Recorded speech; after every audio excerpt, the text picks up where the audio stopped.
Welcome back to another Inside Lansing, where today's guest is Tony Troncozo, Director of Fox Pointe. Tony, thanks for being here today. Oh, and anytime. Pleasure to be here. So we had you on the show before, and it's a good time to have you because coming up soon, we've got Fox Pointe kind of doing its reopening. It's been more than a year now because of COVID, so we've got a reopening coming up. Tell us what date that is and who's going to be playing. We are opening up officially June 2nd. Dick Diamond and the Dusters will be our entertainment for that night. Fantastic band. They did great a couple years ago when we had them, when we were really looking forward to it. And with any luck, we'll hit that bridge part of the COVID protocol, and we should be able to have a nice crowd out there. Well, and I wanted to ask, what can people expect that's a little different than years prior? Obviously, with COVID and other considerations, I mean, there's other things too. That's a great question. What is different? What we're going to do this year is we are going to have one entrance. The Henry side entrance, the main entrance, the two gates there will be our entrance. We will have folks pass through a metal detector, and we'll be doing spot bag checks, and we will also have a wand, if we need that for that type of thing. At the front gate, we'll also have handicap access. They'll be able to come in the other gate without the metal detectors, and we can just do the wand, and they'll be able to go in on that side. So that'll be nice for anybody that's impaired. That'll be great. We're also going to have masks at the front desk. We are still going to require a mask to enter until you get to your respective seat and sit down and start enjoying your entertainment. We'll have sanitation stations as well with sanitizer in 6 different spots throughout the venue. Okay, so it sounds like you're pretty prepared for the COVID-friendly kind of world we've entered Absolutely. for right now. Yeah. Okay, and just thinking about the season coming up, the season of events, could you give us, off the top of your head, sure, what we can be looking forward to, performers and Sure, exactly. We are bringing back a few performers, such as Dick Diamond and Hairbangers Ball throughout the year, but we are adding some new, fresh talent. The second week, Southern Accents is coming in. They're a Tom Petty tribute out of Nashville. Oh, amazing! we had a chance to see them a couple years ago at Wicker Park, and they were just fantastic. So I wanted to get them on the bill. Towards the end of the year, we have a Eagles tribute, one of these nights. Again, a top-notch Eagles tribute. People love that music. There's so many hits, they can't even fit them all in the everybody night. knows them. Right, everybody knows the songs. In the middle of the year, we're mixing it up with Wedding Band. It's not Wedding Band, it's Wedding Band. Wedding Band. What it is they're a shtick performance band that does tons of great dance music and things you would hear at a wedding, but they have a little different take on it. They start off as your typical wedding band, and after a few libations and a few different things, they move on to be maybe the band you really didn't want at your wedding, but they're just a blast. They're fun. So we're definitely mixing it up this year. Another special event that we're having for the summer that we're really looking forward to is on July 28th.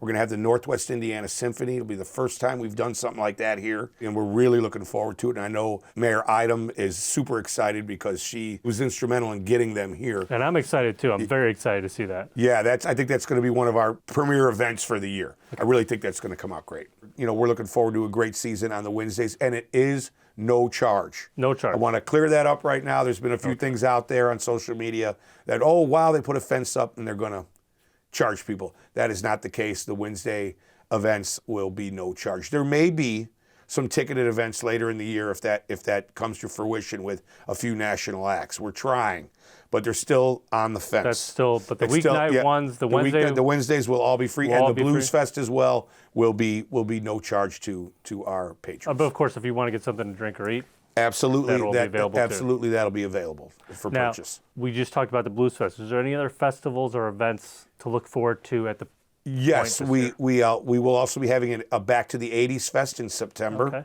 Of course, Lace will be doing their Autumn Fest at the end of September. Right. They're moving it up a little bit. I want to make sure we get them in there. We are having National Night Out in August, National Night Out Against Crime, which we did there 2 years ago. So that'll be a nice event. And we are doing some private events. We have a couple weddings. Oh, wow. And, okay. Yeah, so we're really mixing it up. Just trying to use the space as much as possible. Yes, use the facility to its capabilities, and that's what it was built for. Obviously, Fox Pointe's also a place that people can look to for if they want to reach out to you and maybe book an event.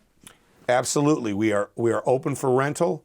All the information is on our Fox Pointe website, which is foxpointe.org. You can go to that, and there's a rental application right there. It gives you all the options.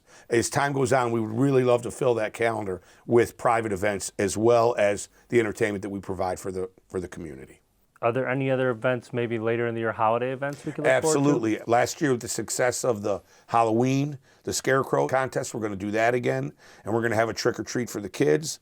And we're also going to do, our annual tree lighting. And we are going to do the Christmas tree decorating again this year. That was so popular last year. We had almost 50 scarecrows in the contest, hoping for a little bit more this year, build on that. And we had purchased 75 trees, and we decorated about 60 of them. Oh, wow. So hopefully this year, our goal is to get close to that 100 mark on trees, and I think that'll be great for the Yeah, I think community. it was a great event. I think we're looking forward to seeing it again this year. Yeah, no, that'd be fantastic. So we're definitely doing that type of thing. All the way through December, we'll be open. Okay. And then I guess my other question is, there has been some construction going on there, improvements going on over there. Do you want to talk a little bit about what people can expect from those improvements? Sure, absolutely. We have expanded the concession area to have a kitchen right here there in the grounds. As before, we had traded off with vendors. We had one vendor one week, another vendor another week. Right. We're going to consolidate that this year. They're almost done with the construction, and as soon as they're done, we'll have that open and ready to go. And we've also expanded the side where we sell our beverages. So our alcoholic and non-alcoholic beverages will have 3 windows now. And we are not doing tickets this year. So people will come in, they'll get their ID checked when they come in through the front door. If they want a drink, they'll get stamped, and they'll go right up, and they'll be able to purchase their drinks right there without first purchasing a ticket and then going around the corner. That's We great. eliminated the tickets. That's great. So, yeah. So I think people are going to look forward to that. Absolutely, absolutely. That'll be a much easier process, and then they can slide right down to the concession stand when it's open and get something to eat as well. And we will be having vendors as well for the festivals and different things. The Blues, Brews, and Barbecues, of course, we'll have 5 to 6 vendors out on Randolph Street for that event. So it sounds like to me like, you're keeping a lot of what worked and improving a lot of what was already in place.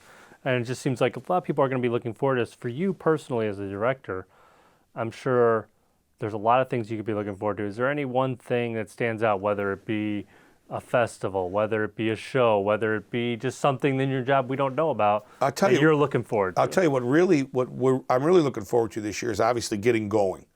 And with the new improvements and people coming in and seeing how we've improved. We're going with a Fox Pointe team this year.